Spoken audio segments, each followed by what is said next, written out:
Hello friends moons वर्ल्डলৈ সকলোকে স্বাগতম জনাইছো। আমি আজি আহিছো খগ্ৰাপাৰ অঞ্চলৰ বৰজাবৰিহেতি গাঁৱত থকা বৰম্বৈ বৰপুখুৰী চাবলৈ। আশা কৰোঁ আপোনালোকে ভাল পাব। ইতিহাস প্ৰসিদ্ধ এই পুখুৰীটো আৰিমত্ত ৰজাৰ দিনত সজোৱা হৈছিলে। আহক আমি এতিয়া ভিডিঅ'টো আৰম্ভ কৰোঁ। মোক আজি সহায় কৰিব মোৰ লগত আছে ভাইটি তাৰিকুল ইছলাম। তেওঁৰ এটা চেনেল আছে তাৰিক টক নামৰ, লিংকটো আপোনালোকক ডেছক্ৰিপশ্যনত দি দিম বাৰু। তেওঁ সহায় কৰিব। তেওঁ ইয়াৰে ক'ব গ'লে লোকেল গতিকে অ'কে বলক আমি এতিয়া চাওঁ ভিডিঅ'টো।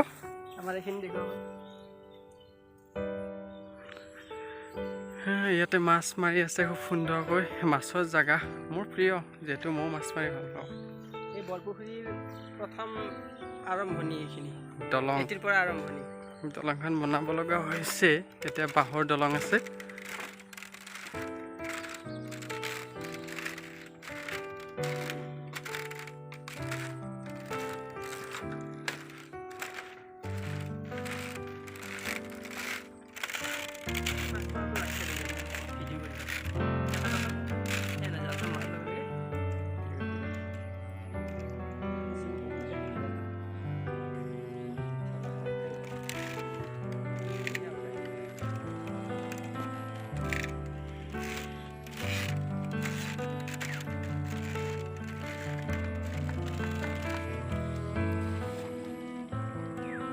চাওঁ কিমান মাছ আহে।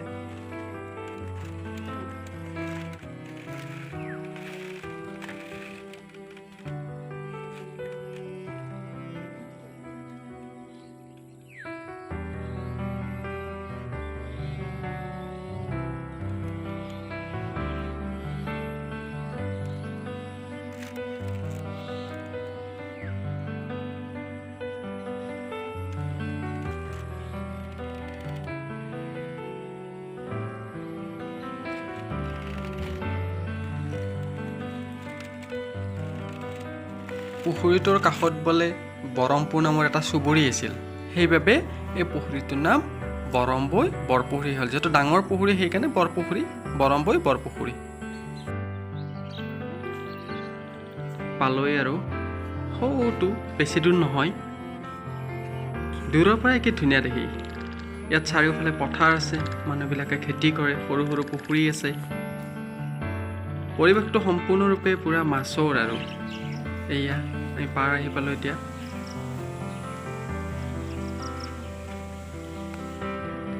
উঠিম। এতিয়া উঠি চাওঁ কিমান। বাপৰে, চাই লওক আপোনালোকে কিমান ডাঙৰ পুখুৰী। ইফালৰ পৰা সিফালে দেখা নাপায়, পূৰা একদম দেখা নাপায়। কি ডাঙৰ পুখুৰী। নলবাৰী জিলাত চাগে ইমান ডাঙৰ পুখুৰী মোৰ সম্ভৱ নাই, যদি আছে জনাই দিবচোন। ইফাল পোৱা দেখা নাপায়। এইটো হ'ল বৰম্বৈ বৰপুখুৰী হয়। লোকপ্ৰবাদ মতে এই পুখুৰীটো আৰিমত্ত ৰজাই খন্দাইছিল। আমি এতিয়াও ৰঙিয়াত ওচৰত আৰিমত্ত গড়ৰ বিষয়ে জানো বা পাইছোঁ ইতিহাসত। বৰজাবৰিহেতি গাঁৱত এই পুখুৰীটো আৰিমত্ত ৰজাই কিয় খন্দাইছিল সেই বিষয়ে কিছু আমাক অধ্যয়নৰ খুব দৰকাৰ। এইবিলাক গান গাই আছে। এটা গান গাই দিয়া, ৰ'বা গৈ আছোঁ।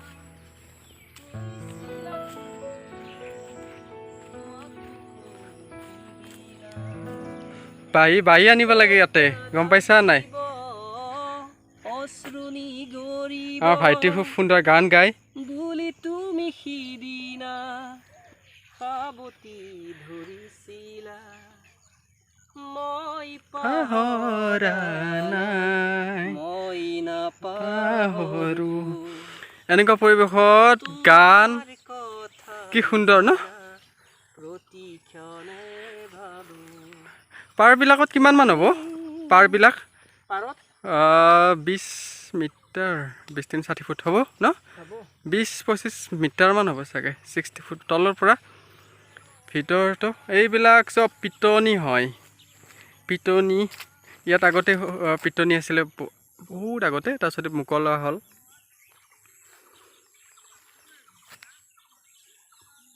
ইপাৰ সিপাৰ একদম দেখা নাপায়। মইতো শিৱসাগৰ গৈছোঁ। শিৱসাগৰ পুখুৰী, জয়সাগৰ পুখুৰী দেখিছোঁ। তাৰপিছত দেখা ডাঙৰ পুখুৰীৰ ভিতৰত এইটো মোৰ 3 নম্বৰ।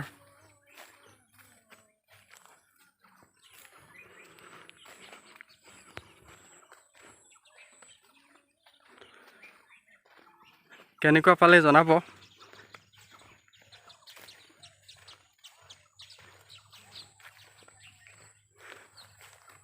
এইবিলাক গোটেই পিটনি, পাৰবিলাক বহুত ডাঙৰ ডাঙৰ, খেচিবতো উপায় নাই পুখুৰীটো।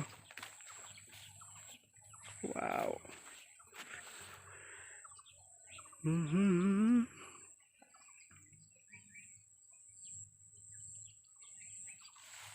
তুমি জিলিকি জিলিকি থকা সদূৰ আকাশৰ তৰা, তুমি এখনি ধুনীয়া ছবি পথাৰ।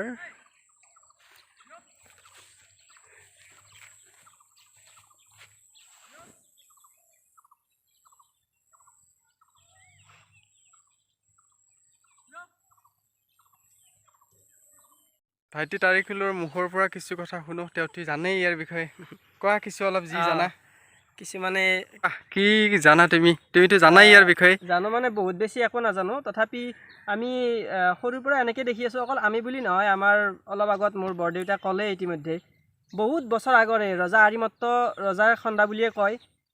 আৰু ইতিহাস প্ৰসিদ্ধ এইটো এটা ডাঙৰ পুখুৰী। আৰু পুখুৰীটোত এটা মন কৰিব লাগে, সেইটো হৈছে কি পুখুৰীটো কোনো ধৰণৰ সিঁচিব নোৱাৰে। যদি কোনোবাই কয় যে আমি পুখুৰীটো সিঁচিম, এবাৰ কোনো নোৱাৰে। কাৰণ এবাৰ ইয়াত ট্ৰাই দিছিল, প্ৰায় 40-50টা মেচিন লগাই চাইছিল এবাৰ, কিন্তু ইয়াত পানী ওলাই থাকে অট'মেটিকেলি। দ আছে বহুত চাগে, দ আছে। মাছটো ইয়াতে বহুত মাছ আছে, এতিয়াও মাছ আছে, ডাঙৰ ডাঙৰ শাল মাছ আছে। আৰু সেয়াই আৰু ভাল লাগে পৰিৱেশ, ডাঙৰ পৰিৱেশ পুখুৰী, 125 বিঘা মাটিৰ পুখুৰী। পৰিৱেশটো খুব সুন্দৰ। তুমি আহিছা আৰু এনেকে আহি থাকে আমাৰ ইয়াতে। অলপ খালি ৰাস্তাটো অকণমান ঠিক হ'ব লাগে। গাঁৱৰ ৰাস্তাও ঠিক হৈ যাব বাৰু, চৰকাৰে নিশ্চয় চাব এইখিনি চকু মেলি। ইমান ধুনীয়া, ইমান ডাঙৰ ডাঙৰ মাছ আছে।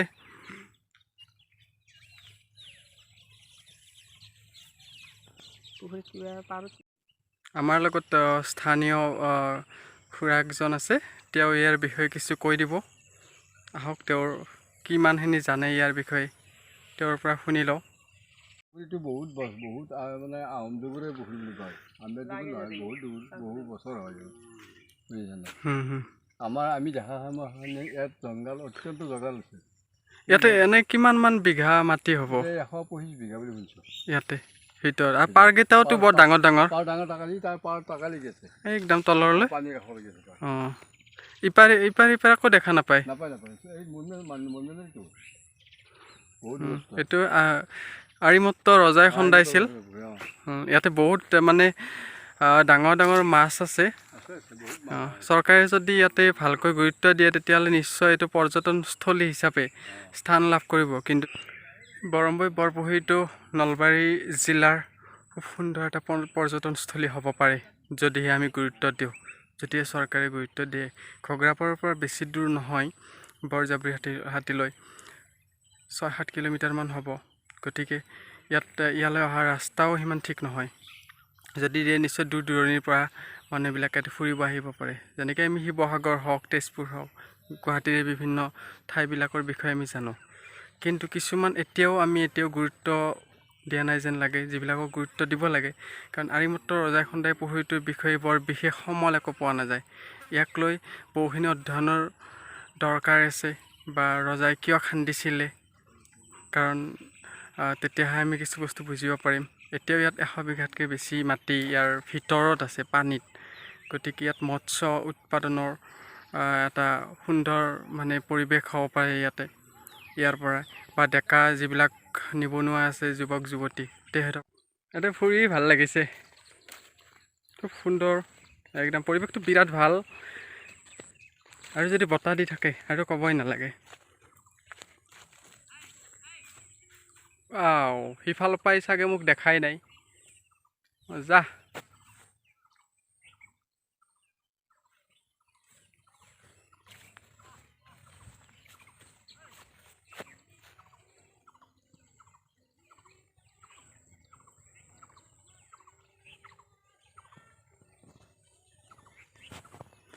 তুমি চোৱা যেতিয়া দুচকু তুলি মোৰ আকাশ ভাঙি নামি বিজুলি ৰদে হাঁহি ফুল ফুলে কথা ক'লে তুমি চুলেই যে বসন্ত। এইটো কেনেকুৱা পালে জনাব। যিমানখিনি পাৰোঁ সিমান সুন্দৰকৈ উপস্থাপন কৰিবলৈ চেষ্টা কৰিছোঁ, আপোনালোকক দেখাবলৈ চেষ্টা কৰিছোঁ। ধন্যবাদ। তোমাক জয় ধন্যবাদ, অসম। তুমি আহিলা ইমান কষ্ট কৰি Thank আমাৰ you যে গাঁৱত। তোমাক বেছি ধন্যবাদ কাৰণ তুমি নাই। দেখাই দিলা ন। একো নাই, আমাৰ গাঁৱত আহিছা আৰু আপোনালোকে আহিব সকলোৱে, অ'কে স্বাগতম থাকিল। বাই।